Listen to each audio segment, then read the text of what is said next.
Bon matin, j'espère que vous allez bien. Aujourd'hui, nous allons voir les solutions, chapitre 2.2. Commençons avec les solutés. Donc, le soluté, c'est-à-dire, le soluté, c'est la substance qui est dissoute par le solvant. C'est la substance qu'on retrouve en plus petite quantité. Ensuite, nous avons le solvant. Le solvant est la substance qui dissout le soluté. Et finalement, nous avons l'ensemble du soluté et le solvant, la solution. Donc, lorsqu'on ajoute ensemble le soluté et le solvant, on obtient la solution. Si vous regardez, par exemple, en termes de quantité, le soluté est toujours en plus petite quantité. Le solvant en plus grande quantité. La solution, bien sûr, c'est le total des deux, donc c'est le tout. Si vous prenez un exemple concret, par exemple, vous prenez du sel et de l'eau, une solution d'eau salée, le soluté serait le sel et le solvant serait l'eau. À 95% du temps, ce que nous allons utiliser à l'école sera comme solvant de l'eau. Si je vais un petit peu plus bas, vous avez la dissolution. Le concept de dissolution est de dissoudre un soluté dans un solvant. L'exemple ci-dessous est une dissolution au niveau du glucose et de l'eau. Le glucose est le soluté, le solvant, c'est de l'eau et la solution est de l'eau sucrée. Ce qui est important de comprendre, ce que le ministère souhaite que vous compreniez bien, c'est les images juste qu'on retrouve ici. Donc, à partir de ces images-là, le gouvernement, l'objectif, finalement, que je voudrais que vous réussissiez à atteindre, serait de reconnaître, à partir seulement de cette image ci-dessous, la réaction qui a lieu, que ce soit une réaction chimique ou non. Dans le cas de la dissolution, c'est important de comprendre que ce n'est pas une réaction chimique. Nous ne faisons que réduire les gros cubes de sucre en petites molécules de sucre, mais c'est toujours du sucre. Il n'y a pas de réaction chimique.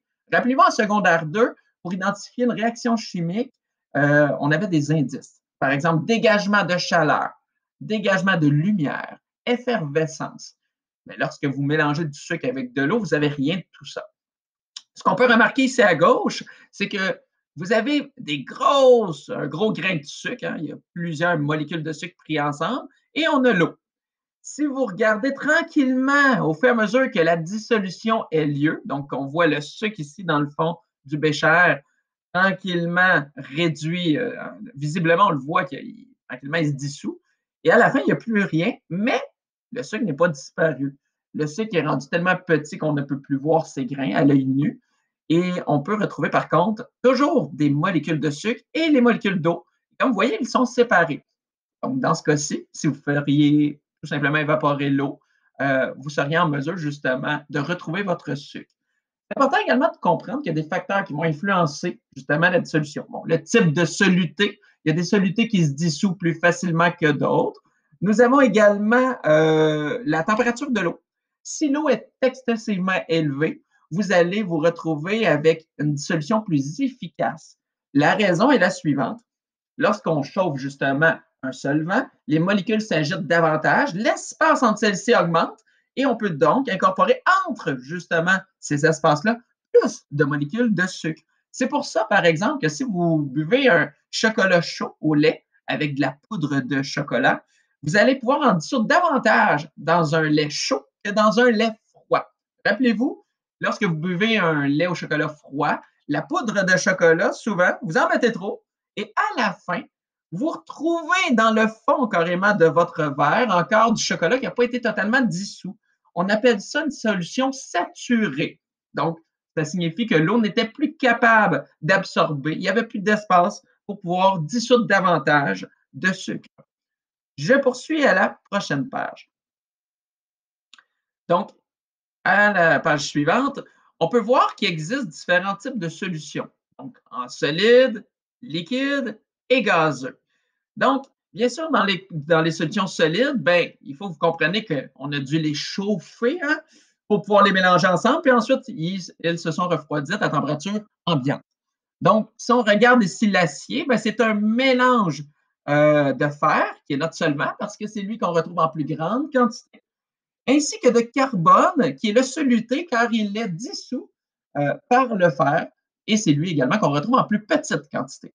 Dans la solution liquide, le café, ben, vous allez avoir la caféine, ainsi que différentes saveurs qui vont servir de soluté dans l'eau qui est notre solvant. Et finalement, ici, dans l'air, ben, l'air est un mélange de plusieurs gaz, mais le gaz en plus grande quantité, je ne sais pas si vous vous rappelez, mais c'est l'azote. Donc, l'azote va servir donc de solvant, vu qu'on le retrouve en plus grande quantité. Et l'oxygène, le CO2, l'eau vont servir de soluté parce qu'ils sont dissous à travers justement ce solvant. Passons maintenant à 2.2.3, soit la concentration. Lorsqu'on parle de concentration, c'est le lien, hein, le rapport entre le soluté et le solvant. Donc, si par exemple, on prend une solution d'alcool à friction, par exemple, et qui est marquée 30 30 va indiquer justement sa concentration.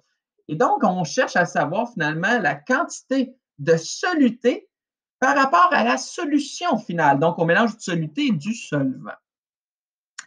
Prenons ici la formule, donc il y a une équation qui vous permet justement de calculer la concentration. Donc, c'est la quantité de soluté, comme je le disais tantôt. Si je prends par exemple une solution d'eau saline, hein, d'eau salée, à un pourcentage de 10 ce que ça signifie, c'est que je vais avoir 10 hein, le pourcentage, c'est pour 100 millilitres dans ce cas-ci, de solution. Donc, je vais avoir 10 grammes de soluté, de sel, par 100 millilitres, hein, pour 100 par 100. Donc, il y a un lien très, très fort hein, d'eau salée, donc dans ce cas-ci. À partir de là, ben, c'est certain que vous avez instinctivement déjà fait des jus. Hein, par exemple, des jus avec des poudres fruitées que vous mélangez ensemble et que vous pouviez boire à votre guise. Bien, je suis certain que vous savez déjà que plus c'est foncé, hein, que la couleur est foncée, plus la concentration est élevée. Il y a un lien assez logique à faire à ce niveau-là. Donc, si ces trois éprouvettes-là contenaient du jus, bien, on pourrait imaginer que celle de gauche, la plus foncée, serait celle dont le jus goûterait le plus fort hein, en termes de saveur. Donc, plus la concentration, par exemple, en sucre serait élevée ou en molécules de saveur, bien, plus justement, ça va goûter fort. Bien sûr, ici, on aurait un goût beaucoup plus faible. On retrouve l'équation réduite, hein, parce qu'on n'utilise pas toujours tous les mots. Donc, d'une façon réduite, C qui correspond à la concentration. Cette concentration-là peut être exprimée de différentes façons. Je reviendrai dans pas long. Dans ce cas-ci, elle est exprimée en grammes par litre.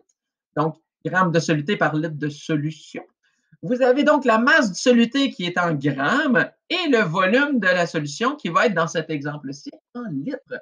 Donc, lorsqu'on calcule la concentration en grammes par litre, bien sûr, il faut que ça soit des grammes sur des litres. C'est assez logique. On a un exemple ici. Pour ce qui est des exemples, j'ai fait 6 autres vidéos. Donc, je vous invite vraiment à aller revoir mes autres vidéos. Donc, je vais passer un petit peu plus rapidement. J'arrive donc ici sur les différentes façons d'exprimer les concentrations.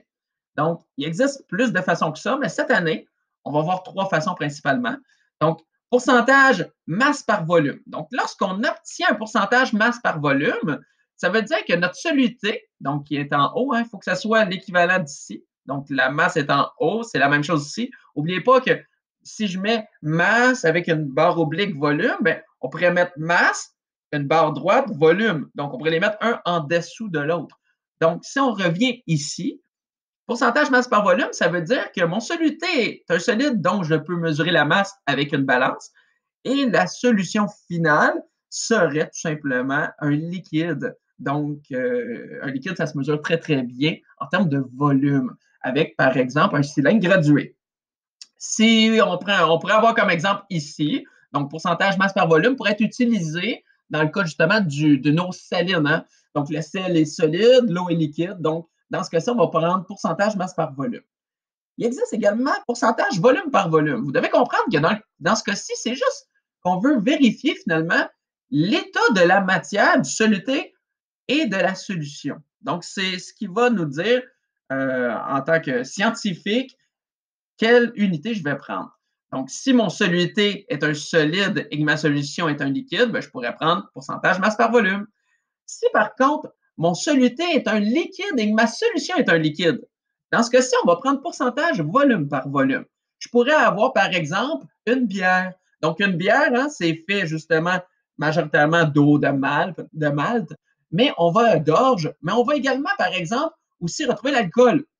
L'alcool va donc être dissous dans tous les autres ingrédients, dont majoritairement c'est de l'eau. C'est pour ça que l'alcool étant liquide et la bière, finale, ma solution, est liquide également, bien, on va prendre pourcentage volume par volume. Donc, si je prends l'exemple d'une bière à 5 vous avez déjà vu inscrire des pourcentages d'alcool, bien, ce que je peux comprendre, c'est qu'à l'intérieur de ma bière, la concentration est de 5 donc 5 millilitres pour 100 millilitres de bière. Si ma bouteille contient 300 millilitres de bière, bien, il me suffit justement, pour connaître la quantité totale d'alcool dans cette bière-là, de multiplier par 3. Hein, c'est plus pour 100, c'est pour 300 millilitres, donc 3 fois plus.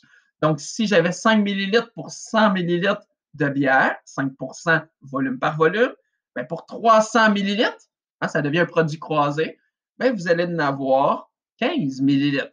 Donc, on peut calculer la quantité d'alcool dans une bière de cette façon-ci. Je vous conseille, encore une fois, de retourner voir mes autres vidéos. Je l'explique à merveille. Finalement, vous avez pourcentage masse par masse. Donc, dans ce cas-ci, nous aurions un soluté et une solution qui sont solides. Prenons l'exemple, hein, il fait beau, on est au printemps.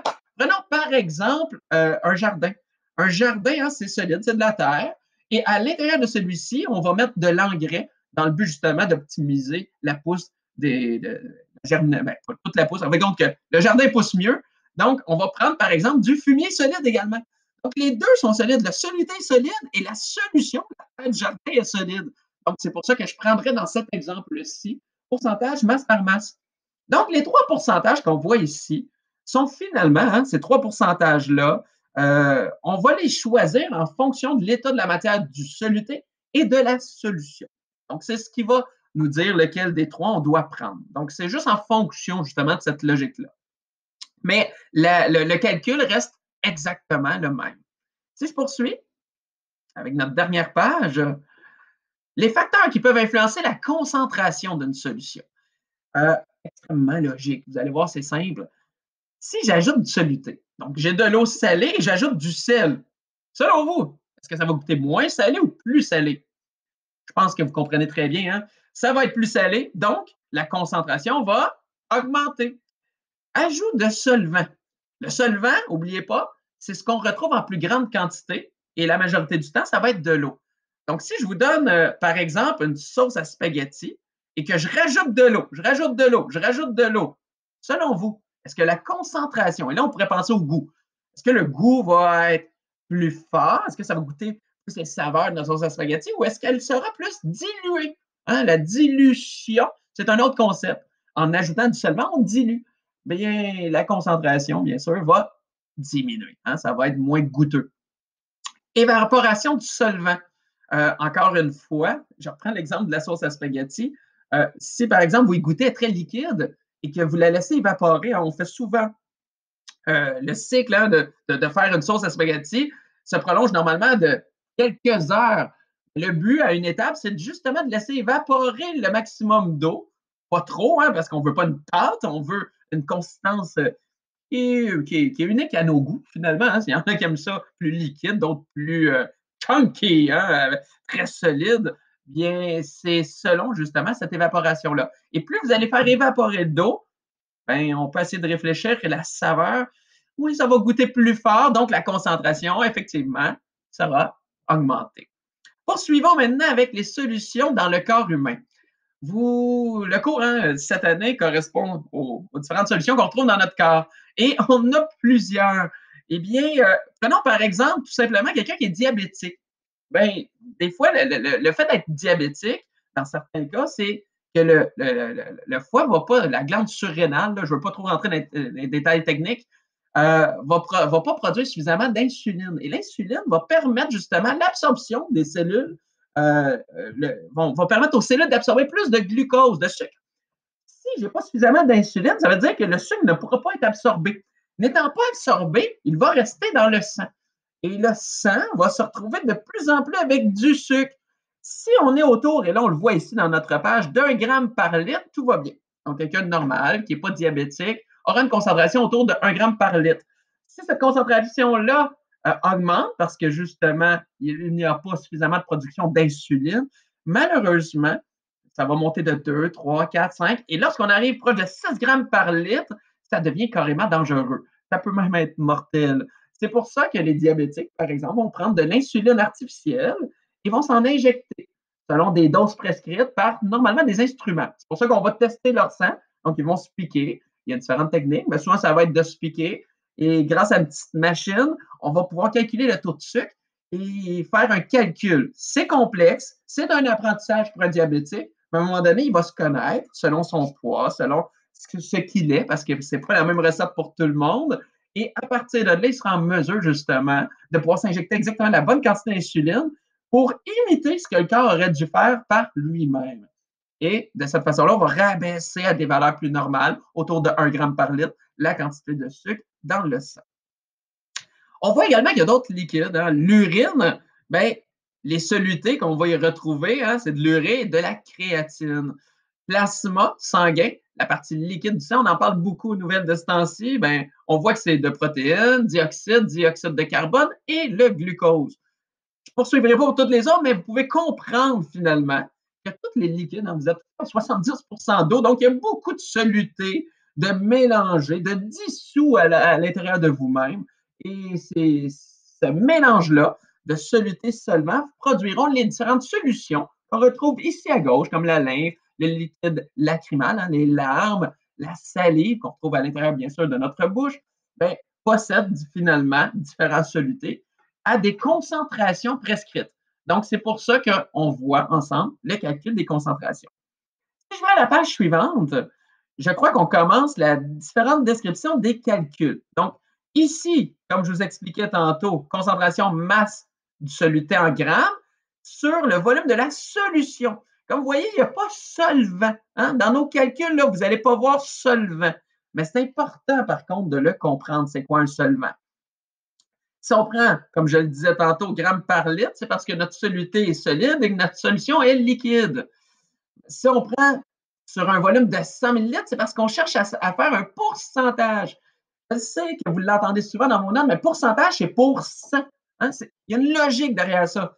Je vous réinvite à aller voir mes autres vidéos. Je vous dis, je vous l'explique pas à peu près. D'où le fait qu'il y a 6 vidéos. Donc, ici, vous avez différents exemples. Je vous invite à regarder ces exemples-là. Donc, partez doucement. Ce qui est important lorsque vous allez faire justement vos calculs dans le devoir à remettre, c'est de sortir premièrement ces données avec les unités de mesure. Ce qui est mélangeant dans ce bout de chapitre-là, c'est de bien comprendre quelle unité de mesure prendre au bon moment. Donc, je veux le voir, que vous le comprenez. Par la suite, vous avez vos calculs. Donc, normalement, ici, là, ils ne l'ont pas mis, là, mais j'aurais mis un numéro 1, point. Vous allez voir dans mes exemples, je le fais. Là. Je veux que chaque étape soit numérotée. Ça va vous aider à organiser vos idées. Et pour moi, là, vraiment, vous montrer étape par étape que vous comprenez chacune de celles-ci extrêmement bien. L'interprétation, ben, c'est dans le but de vous aider. Je ne vous demanderai pas dans le devoir de faire l'interprétation. Mon but est vraiment de vous aider à comprendre. Mais c'est certain que quand je regarde ça, 30 grammes par litre, ben, c'est 30 grammes de mon soluté par litre de solution. Si dans ce cas-ci, c'était de l'eau salée, ben, ça voudrait dire 30 grammes de sel dans chaque litre d'eau salée, qui est ma solution. Ici, pourcentage masse par volume, ben, ça voudrait dire 3 grammes pour 100 millilitres de solution. Donc, on est capable ici, dans cette façon de lire-là, de voir que la quantité de soluté, c'est pour 100 millilitres de solution et non par litre de solution, comme dans l'exemple précédent. Bref, je ne les passerai pas tous. Allez voir mes autres vidéos. Je vous souhaite une belle semaine. Si vous avez des questions, venez me les poser carrément en ligne. Et vous le savez, moi, là, cet endroit-là, là, lorsqu'on se connecte en vidéoconférence, le but est justement de vous aider à répondre à vos questions. Si vous n'avez pas de questions, faites bien votre devoir et lorsqu'il est terminé, appuyez sur le bouton remettre directement dans Classroom. Hey, je vous félicite, vous êtes des champions. J'ai hâte de vous revoir. Et d'ici là, ben, je vous souhaite une belle semaine. Sur ce, à bientôt.